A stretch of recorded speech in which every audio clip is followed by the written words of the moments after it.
né, do padrão do sistema elétrico que nós temos hoje, né, que predomina de forma geral, não só no Brasil, mas em todos os países. Bom, inicialmente nós temos o que? A etapa de geração. Tá? A etapa de geração é feita utilizando geradores síncronos, geralmente, tá?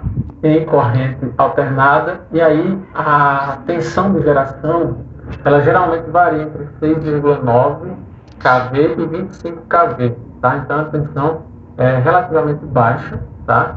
Se a gente for comparar com as tensões de transmissão, que são acima de 230 kV. Por que a tensão de geração ela é relativamente baixa? Porque ali você tem a tensão numa máquina, né, num gerador, que ele é um gerador compacto, entre aspas, um gerador compactado, existem espaçamentos pequenos entre as fases, então você tem ali um problema no gerador que é o quê? O problema de isolação, tá? Existe um custo muito alto para você isolar altos níveis de tensão, então opta-se por gerar tensões em um nível mais baixo para diminuir os custos com isolação da máquina, tá? Uma vez que é feita a geração, então logo na saída das usinas, sempre você vai encontrar na saída das usinas um transformador de força, né? Um transformador elevador. E ele tem o objetivo de quê? De elevar o nível de tensão ali da saída da geração para o nível de tensão que vai ser utilizado no sistema de transmissão. O sistema de transmissão ele opera geralmente em tensões acima de 230 mil volts. Né? Então, nós temos aqui no Brasil 230 mil volts, 500 mil volts e 600 mil volts. Tá? Então, são tensões bastante elevadas. Por que trabalhar com tensões tão elevadas? Tá? No caso da transmissão, a parte da transmissão é a parte do sistema responsável pelo transporte da energia em longas distâncias, né? A transmissão ela leva grandes blocos de energia através de longas distâncias. Então, qual é o grande problema da transmissão?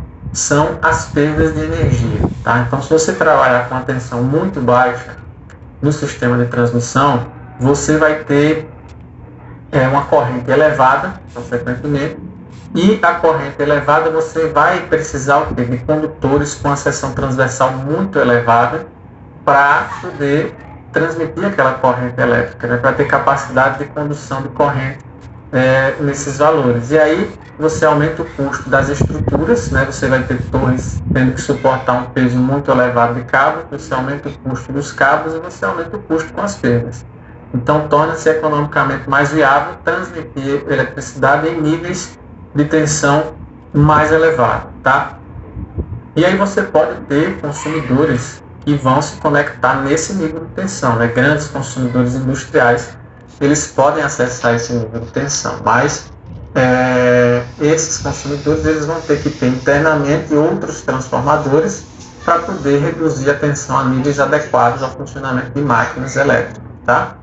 Bom, após a etapa de transmissão, que é aquela etapa em que você leva a eletricidade a longas distâncias, né, a gente tem a etapa de distribuição. O que vem a ser a etapa de distribuição?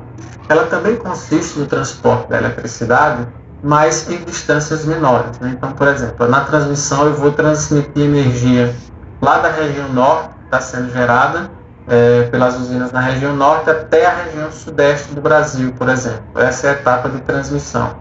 Uma vez que chega na região sudeste, aí você precisa fazer a distribuição local daquela energia. Então, por exemplo, o transporte de energia pelo estado é feito pelo sistema de distribuição. Tá? Aqui no estado da Paraíba, por exemplo, nós temos a distribuidora local, que é a Energisa Paraíba. Então, você tem a Energisa recebendo energia em alguns pontos do estado, pela empresa transmissora, que na maioria dos casos aqui é a Chesf, né? E ao receber a energia nesses pontos, a Energisa trata de distribuir essa energia pelas cidades. Tá? O sistema de distribuição a gente pode dividir em 3 partes distintas. Tá? A primeira parte é o que a gente chama de subtransmissão. Essa etapa de subtransmissão ocorre em tensões entre 69 mil volts e 138 mil volts. A etapa de subtransmissão é responsável por conectar diferentes cidades. Tá? E aí vem dentro da cidade o que a gente chama de rede primária de distribuição e rede secundária. A rede primária de distribuição é o transporte de energia ali entre os bairros, podemos dizer assim, né? E ocorre no nível de média tensão, entre 13.800 volts e 34.500 volts. E, por fim, a gente tem o sistema de distribuição secundário, que é aquele sistema de baixa tensão que vai alimentar a grande maioria dos consumidores, que são os consumidores residenciais, né? Então, a gente tem agora, na nossa residência, chegando, né, uma tensão de 380 volts, por exemplo, entre fases e fases, né? Essa tensão ela já é oriunda do sistema de distribuição secundária, tá? Da rede secundária de distribuição. Bom, agora nós vamos ver aqui algumas ilustrações com relação a essas três partes principais do sistema elétrico, tá? Com relação ao sistema de distribuição, então a gente tem aqui, o sistema de geração de energia, né? Então a gente tem aqui alguns exemplos